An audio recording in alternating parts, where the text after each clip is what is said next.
So, lieber Herr Resl, es freut mich sehr, dass Sie heute zu uns gekommen sind und sich bereit erklärt haben, uns Ihre Erinnerungen über Herbert von Karajan zu erzählen. Sie haben ja zu einer Zeit begonnen, an der er noch Direktor der Staatsoper war. Ja. Was können Sie sich aus dieser Zeit noch erinnern? Wie war das mit ihm? Ja, vor allen Dingen, dass er mich persönlich engagiert hat. Das war 1959. Die Orchesterjury hat eine Vorauswahl getroffen und nach circa 4,5 Stunden sind 3 übrig geblieben. Und dann ist er gekommen, Karajan, als damaliger Operndirektor, und hat sich alle 3 Kandidaten alleine angehört. Also er ist zu ihnen hingegangen, bleibt einen halben Meter vor ihnen stehen. Das war damals gerade die Zeit, wo er den Tristan in der Oper einstudiert hat. Ja. Das Tristan-Vorspiel fängt mit einem Cello-Solo an, mit allen Celli natürlich. Ja. Aber pianissimo, also 4-faches Piano. Und es war eben alles zu laut. Ja. Und noch leiser und dann und so und dann und so. Und da prüft er nicht nur, dass es gut klingt und dass es in Ordnung ist, sondern auch ein bisschen Nervenkraft. Weil wenn der große Karajan auf die Kandidaten zukommt, die in der Regel doch ziemlich jung sind, dann erfordert es dann eine gewisse Nervenkraft, dass man das durchsteht, wenn man einem halben Meter vor einem steht. Ja. Und so war es bei mir. Er hat zum Schluss gesagt, das ist der Beste, der kriegt es aus und ist verschwunden.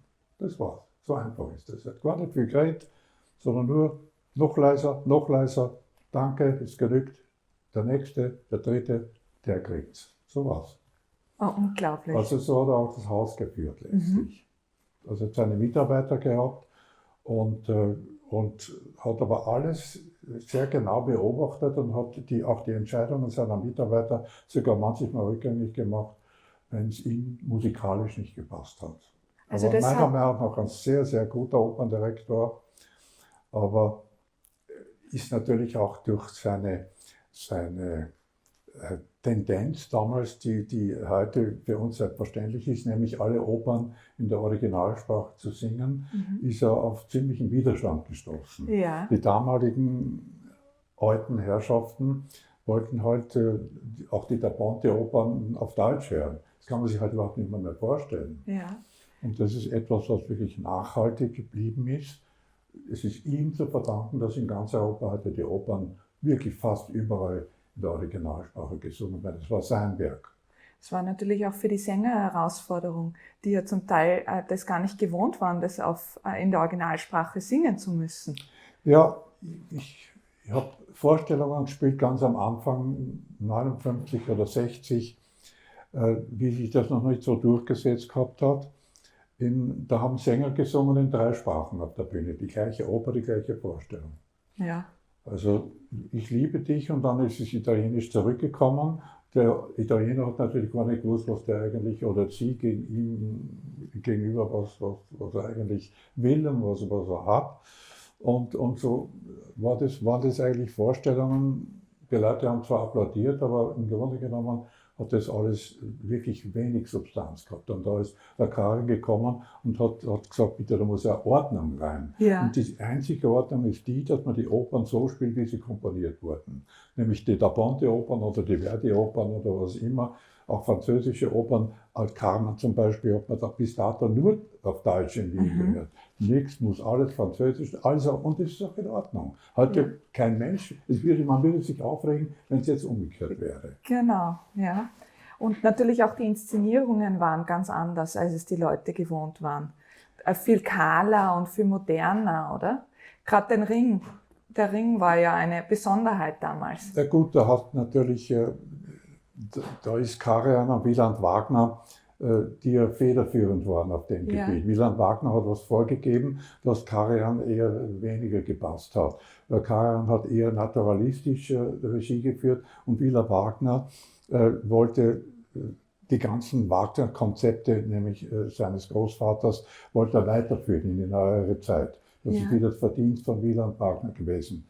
Und das war mit einer der Gründe, warum Karajan nur eine Saison in Bayreuth dirigiert hat und dann Salzburg aufgebaut hat. Salzburg hat er ja sozusagen als Pendant sich gedacht zu Bayreuth, um auch dort Wagner inszenieren zu können. Ja, es ist ihm natürlich auch entgegengekommen, dass es zu Ostern war. Ja. Weil es gibt so ein Gentleman Agreement, möchte ich fast sagen, zwischen Bayreuth und Salzburg, dass die Bayreuther keine Mozart-Oper aufführen und die Salzburger im Sommer keinen Wagner.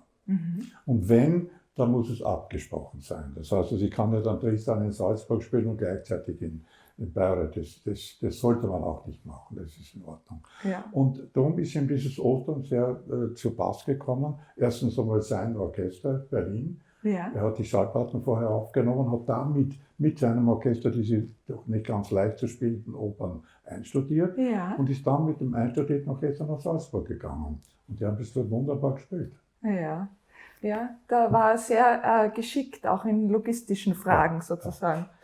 Ja. Und was war das Letzte, was Sie gespielt haben, bevor Karajan dann als Operndirektor gegangen ist in Wien an der Staatsoper? Ja, es hat gewisse Streitereien gegeben, es hat auch Intrigen gegeben.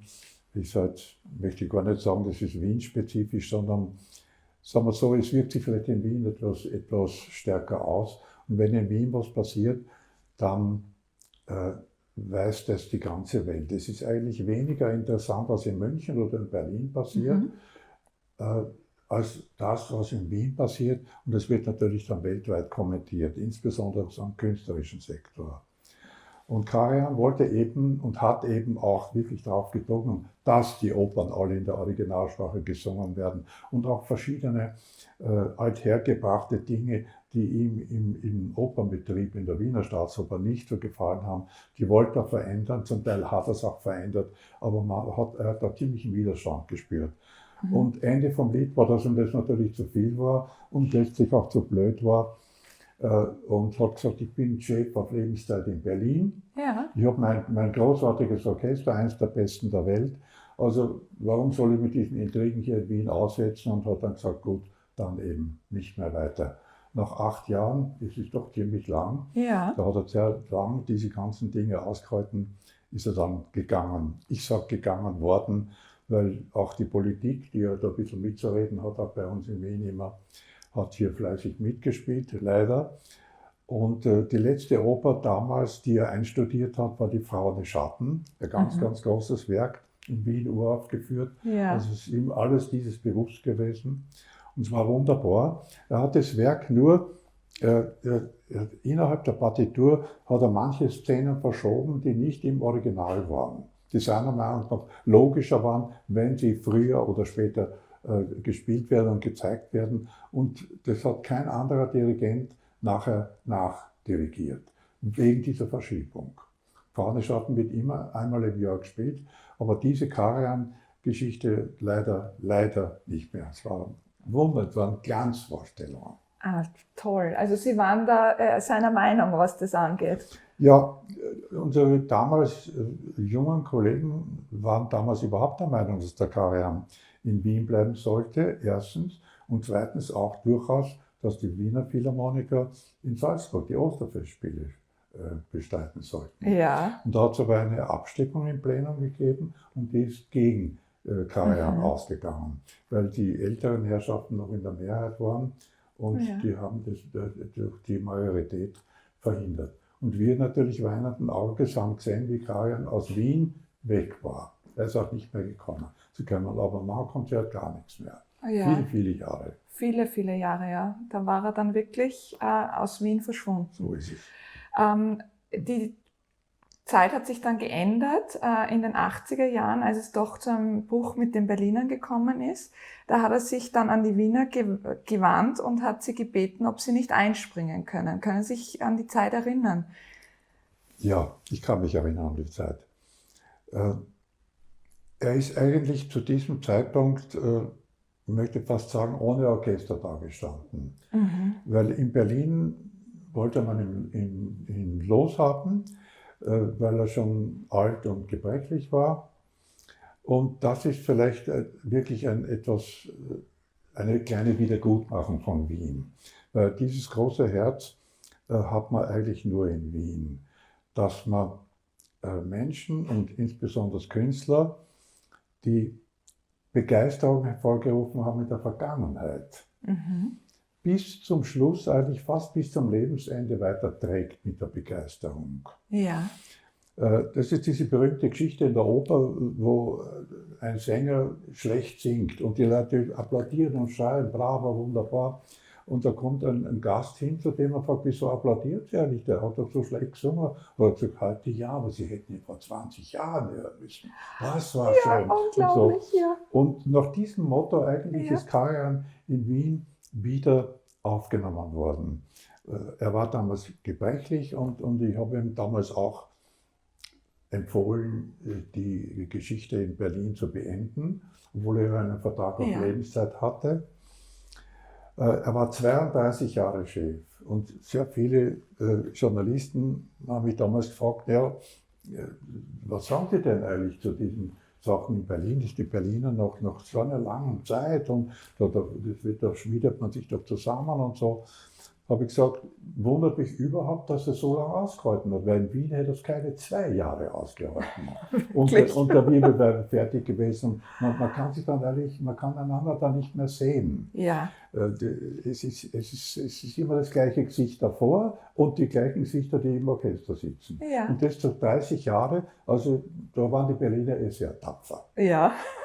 Und so ist er dann nach Wien gekommen und hat gesehen, dass er wirklich gut aufgenommen wird. Und ich habe ihm mal geraten, wie gesagt, das zu beenden in Berlin. Hat er dann auch gemacht, weil er eben hier das Gefühl hatte, jetzt möchte er noch einmal mit einem Orchester, wo er nicht sehr viel probieren muss, die wichtigsten und größten symphonischen Werke aufnehmen.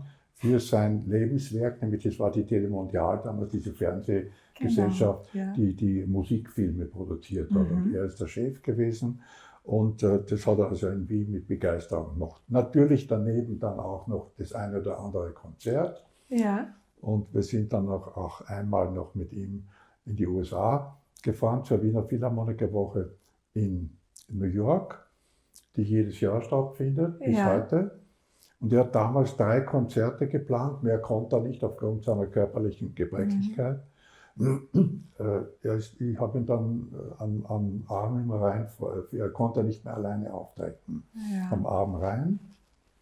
Sozusagen ein Musiker hilft dem anderen, Musik zu machen. Das war damals April 89, glaube ich. Ja, war 89.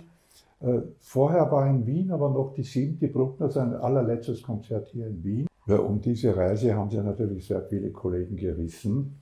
Mit dem Karajan nach New York zu fahren, das ist ja nicht so alltäglich gewesen. Ja. In Berlin, die waren froh, dass sie los waren und wir waren froh, dass er wieder hergekommen ist. Also ich war sehr daran beteiligt, dass er nach Wien gekommen ist und habe ihm so den Weg ein bisschen geebnet. Sie waren damals Geschäftsführer? Ich war Geschäftsführer und 87 Vorstand, also diese 1,5 Jahre noch als Vorstand. So, wir haben da in diesen Räumen den großen Vertrag unterzeichnet mit seiner Firma eben, der uns verpflichtet, eben hier zur Verfügung zu stellen für seine Aufnahmen, Filmaufnahmen und Ton natürlich alles zugleich. Und der hat sich so wohl gefühlt, sodass er sich doch entschlossen hat, noch einmal nach New York zu fahren, obwohl es für ihn wirklich eine große Strapaze war. Und er hat 3 Konzerttermine gehabt in der Carnegie Hall, 87,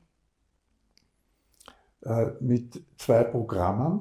Ja. Das erste Programm für das erste und dritte Konzert war die Unvollendete von Schubert und zweiter Teil des Programms Johann Strauss, Wiener, also faktisch Programm wie Neujahrskonzert. Ja.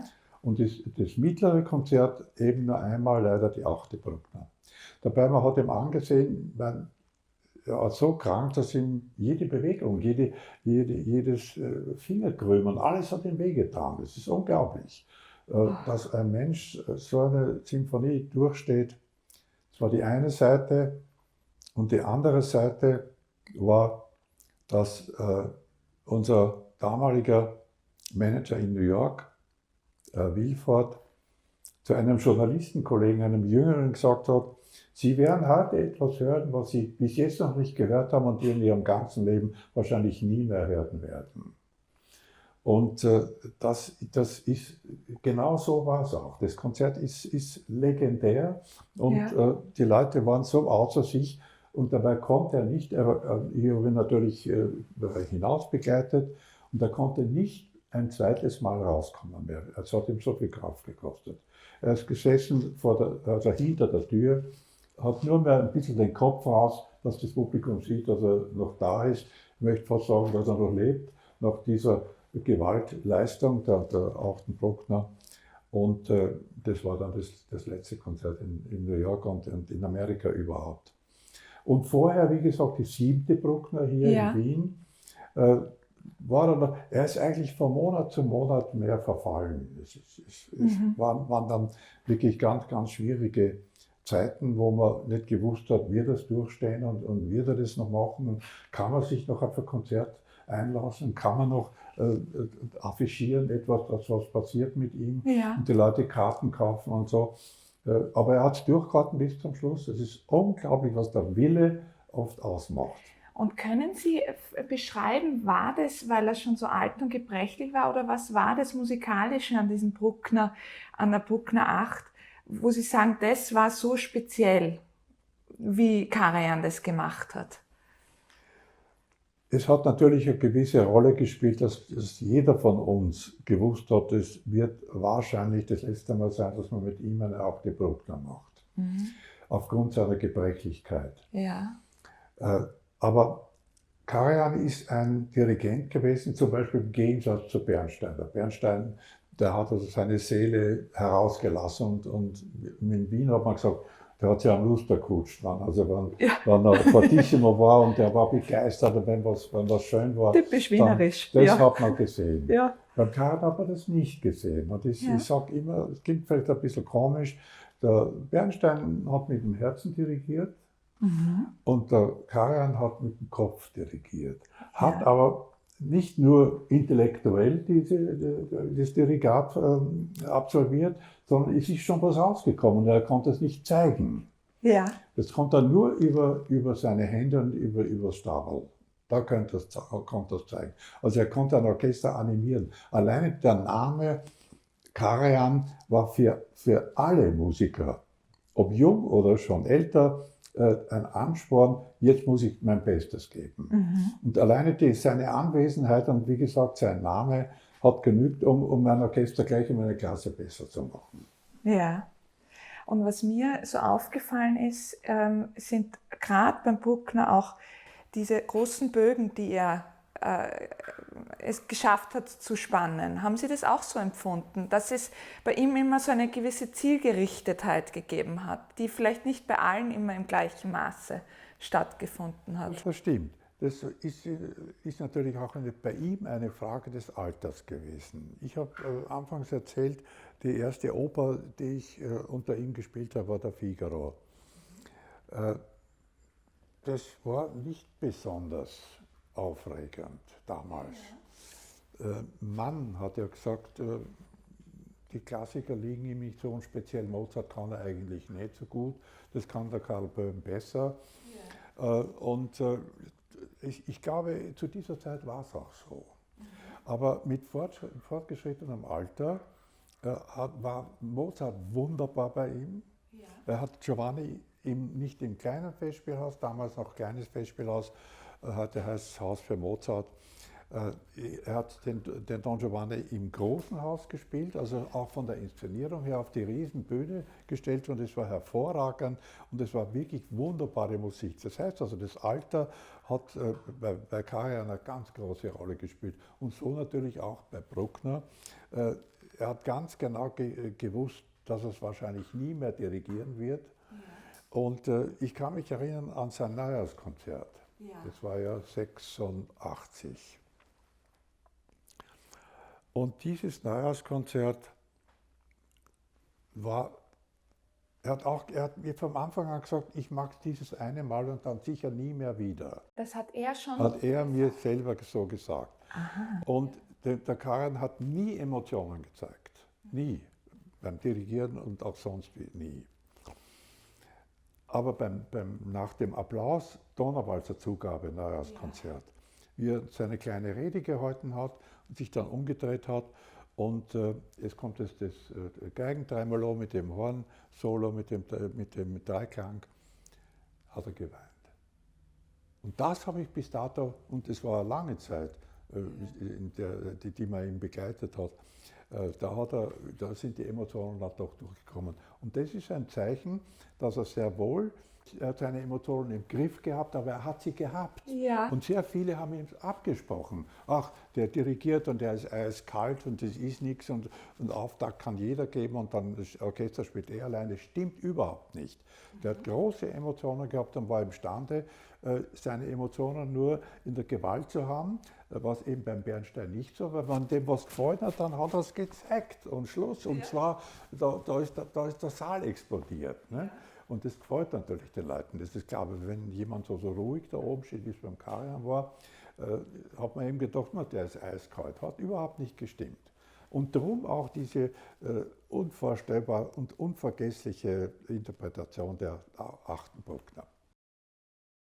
Der Harnoncourt war doch einer, der auf Originalklang und durchaus eine gewisse Schroffheit geliebt hat. Auch bei uns, das hat er direkt verlangt. Spielen Sie am Frosch runter, Bogen, also ja. Und wenn es ein bisschen härter klingt, das macht nichts. Und der Harnoncourt hat irgendeine Oper einstudiert in der Staatsoper und am Nachmittag haben wir die erste Karajan-Probe gehabt für ein Konzert. Und der Karajan unterbricht und sagt, bitte, entschuldigen Sie, Sie sind doch die Wiener Philharmoniker, nicht? Ja. Ja, aber das klingt nicht so. Was ist denn da los? Und so hat man vom 6. Bringgeigenpult dann gesagt, ja, heute Vormittag haben wir eine Harnoncourt-Probe gehabt. Und der Karl sagt, ja, drum.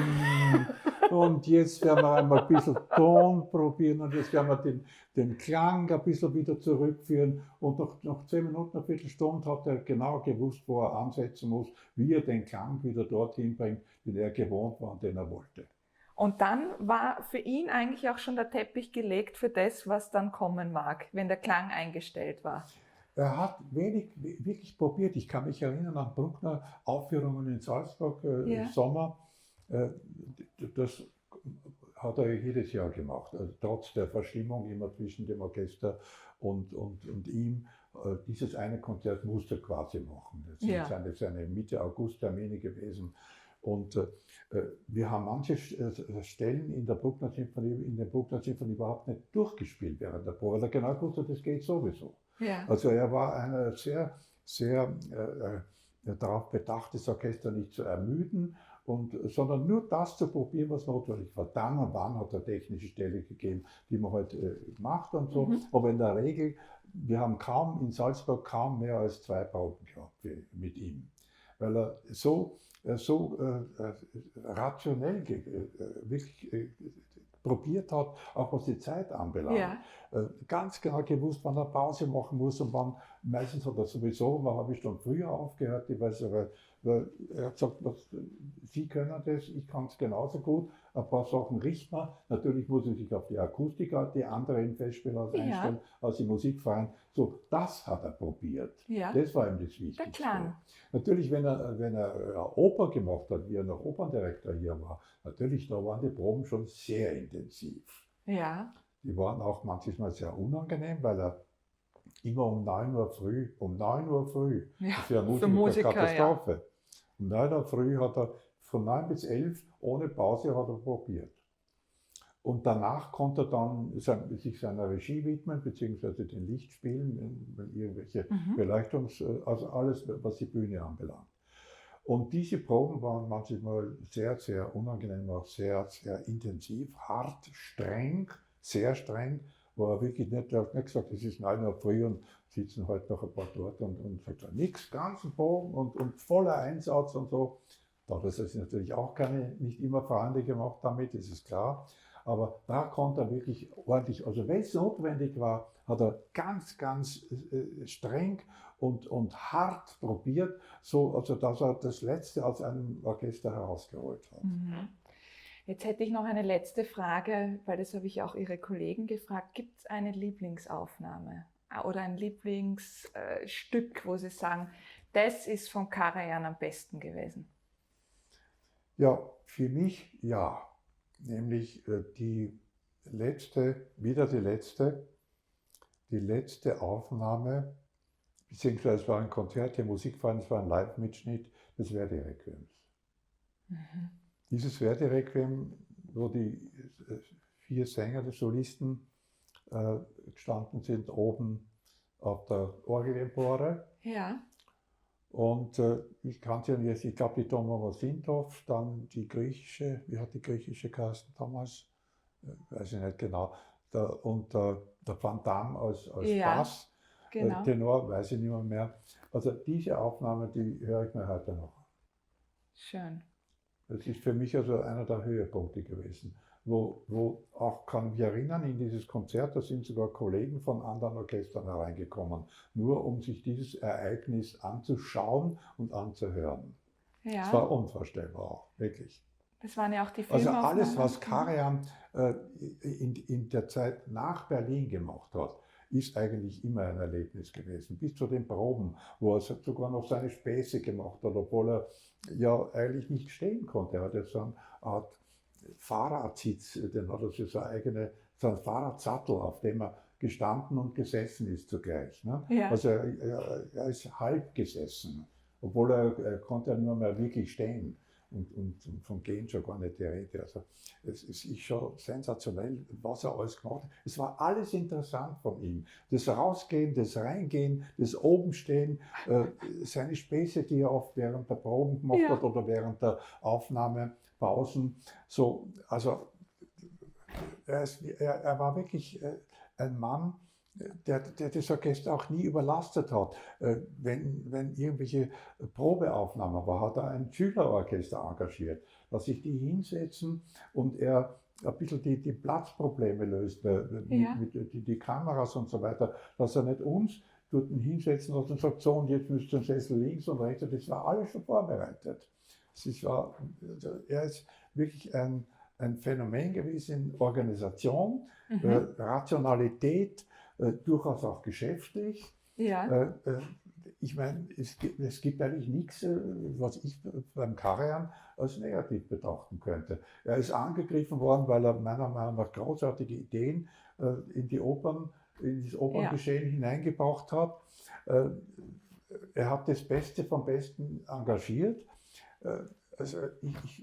Aber es ist halt leider so, Menschen, die so tüchtig sind und die so viel leisten und dann auch geleistet haben, auch im Rückblick, noch zu seinen Lebzeiten schon, wo man sagen konnte, was hat er alles geleistet, die sind natürlich auch Anfeindungen und Neid ausgesetzt und das wirkt sich natürlich am künstlerischen Gebiet leider immer sehr, sehr schlecht aus. Ja, vielen Dank, Herr Resl. Ja.